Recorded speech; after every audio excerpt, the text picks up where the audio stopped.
All right. What's your name again? Jeff. Jeff. Thank you, Justin. Wrapping up here in Cottage Grove for Jessica. Yeah. Tell me what you saw. So the biggest thing, well, there's going to be things on the report that are Bigger beyond items. beyond or minor things, right? Yeah. Biggest things are going to be the furnace didn't engage consistently. Okay. The air conditioning unit's older. I can't tell the age of it though. Older is a good word.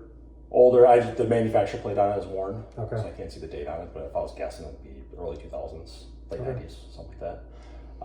Can't figure out where either of the bathroom fans are venting to. So up in the attic, you can't see a duct that's connected to the roof vent. There's no roof vents that would be associated with the bathroom fan.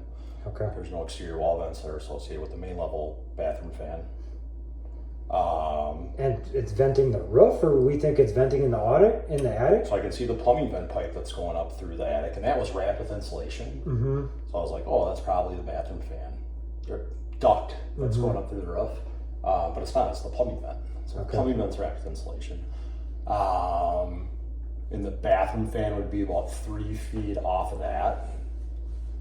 And it's like tucked towards the eave. Okay. So you have to dig underneath the insulation to get at it. But my presumption is that's probably just venting into the attic space. The main level one, you'd assume to see a exterior wall vent. Mm-hmm. There's no exterior wall vent. Okay. So where are those going? That's a mystery. Attic, were you able to get access to the attic? I was able to get access to the attic. Water, no evidence of water, evidence of pests. So there's a dead mouse up there. Okay. There's tunneling that's in the insulation. Okay. Insulation's pretty light. So there's maybe 4 inches to on the some ceiling. spots, maybe 8 inches insulation. So the 16 vented good? Ventilated good, yeah. Okay. Yeah, there's cool. roof vents, there's soffit vents. So that part's good. So she could do another R10 in there maybe?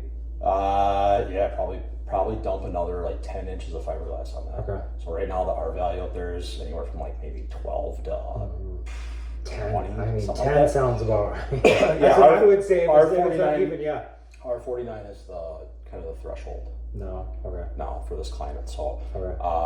so the expectation would be, you'd have some potential ice damming just because you got so much heat that's going up through the attic space and Shorter roof life. shorter roof life. Yeah. Yeah. So Roof something definitely. Roof looked pretty good. There's a couple spots you can see where they were probably cutting shingles up there and just weren't careful and just cut into the shingles. So it's just you get some roof sealant to get on those spots. So we're gonna call it, even though the house is kind of tilted, we're gonna call the front of the house west. So on the west facing roof plane, there's some shingles that are buckling, so they're kind of they're probably installed too tight with the other shingles, so they're lifting, so you'll see little humps on the shingles. And also just there's some depressions that are in the roof sheathing boards, but I can't see any of that because it's right above this area, and I can't see that from the attic space.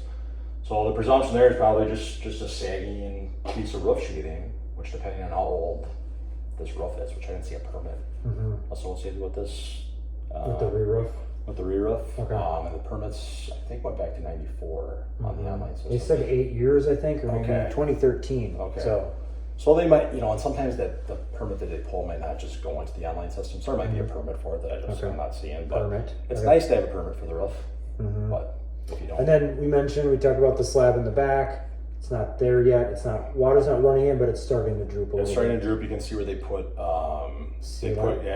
expansion joint, it's self-leveling stuff, and you can see where the level of the slab is sunk a little bit. What else? We got some foundation block damage on the corner of the garage, so that'd be the northwest corner of the garage. Okay. And all these pictures 4 will be in inches there. are broken? Cool, yeah. Yeah, the blocks damaged. You can see daylight from the inside of the garage. So that needs to get addressed. And there's a downspout that's drained right there, so the presumption is probably they didn't have a downspout extension for a while, and the water was just collecting next to the block. Okay. And it froze up or something. Exactly. And then this interesting cantilever right here in the kitchen where it steps down Right. there could be some load bearing work done, have a carpenter potentially. I Absolutely. thought maybe like 3 hours and some hangers I think would probably solve it. Yep, for the it just most needs part. to be kind of reinforced. Get some creaking, you could have Yeah, maybe some creaking, more the flooring's out of level, and all Mm-hmm. the pictures of where the flooring's out of level. Okay. But the hangers I felt like were a Yeah. good solution. Yeah, To, and, cool. and fasten those boards together, and probably some carriage bolts, but certainly rely on the carpenter's expertise on that to secure that. We got a GFCI breaker at the main electrical panel that doesn't trip when you simulate a ground fault. Okay. So you press the button on it, it doesn't trip. So the outside outlets, there's a garage outlet and the main level bathroom outlet aren't ground fault protected, but they potentially could be connected to that GFCI breaker. Okay. So if that gets repaired, then it run around and make sure those other ones are connected. If they're not, then you'd want to install GFCIs at those locations. In the bathroom. And the kitchen too, by the sink. Okay. By the sink are ground fault protected as well. What else? No CO detector downstairs.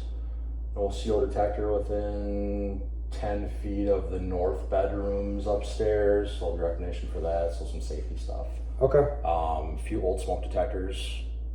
So up in the upstairs hallway, main level hallway, a couple downstairs.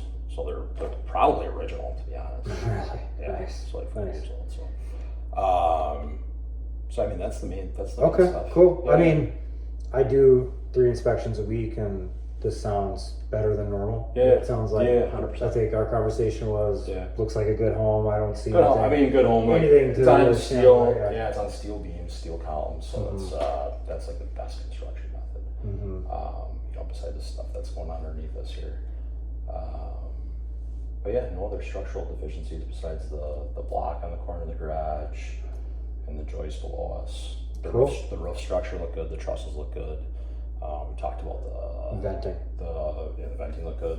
The roof structure that's above The sheeting. Yeah, the sheeting that might be sagging beneath there. That's something to probably get looked at the next time the roof gets replaced. Awesome. Well, thanks a lot for your time today, and I'm going to send this video to Jessica, and then we can look over the report, and looks good. Yeah. All right. Appreciate it, man. Have a good day.